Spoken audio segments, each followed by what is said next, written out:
everyone. My name is Brian Guerrero, and I'm running for the Culver City Unified School District School Board.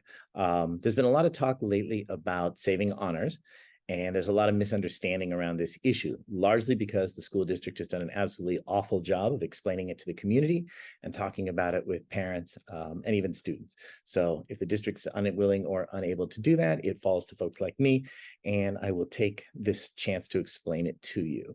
This is going to be the short version. If you want interested in the longer version, I'm going to put out a video in the next couple of days, and that'll be linked to my website. So in a nutshell, the school district at the high school level used to have 4 different levels of classes. They had non-honors classes, they had honors classes, they had AP, advanced placement classes, where it's a national curriculum and you take a test at the end of the class. And if you score high enough on the class, you get some college credit for it.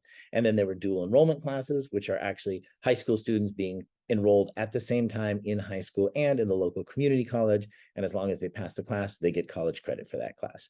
The higher you go, the more rigor there is, the more engaging the instructional methods are, and the higher the expectations are. So they had 4 levels. After a while, they started noticing that there were some problems with these non-honors classes. Students were less prepared for college. Students had lower expectations. And there were some demographic issues. Students with disabilities, students who are English learners, students of certain ethnic groups tended to concentrate in these classes, while kids with more privileges were ending up in the honors classes. They tried a number of strategies to deal with that. After several years, they didn't work. And the solution they came up with was to move the non-honors students into honors-like classes. So they got rid of that barrier. They established a new minimum expectation. This low expectation was no longer acceptable. All students are going to get increased rigor. All students are going to get higher expectations. And for the students who used to be in the non-honors class, they would now, lost my pen, they would now get support. Okay. For some of these formerly non-honors students, this is a great transition. It's super easy, and they respond very quickly to the increased engagement and the teaching methods that are in the honors classes. And for other students, it's going to be tough. So in addition to this class, there's going to be support for them. Okay.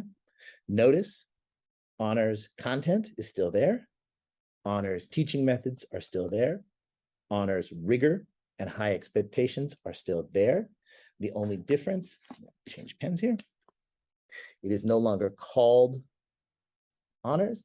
It's no longer called non-honors. It's now called college prep, because it is preparation for college. But again, that honors content is still there. That honors instruction is still there. That honors level of rigor and expectation is there.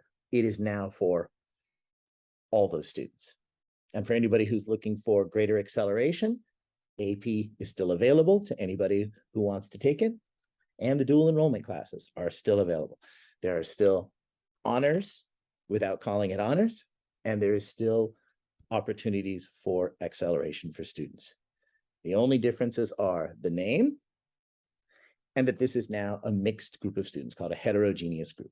Some of the students have stronger academic backgrounds, some of them have weaker academic backgrounds, but the English teachers at the high school say they are ready for this. They say they have training for it. They say they have the skills and the lessons for it.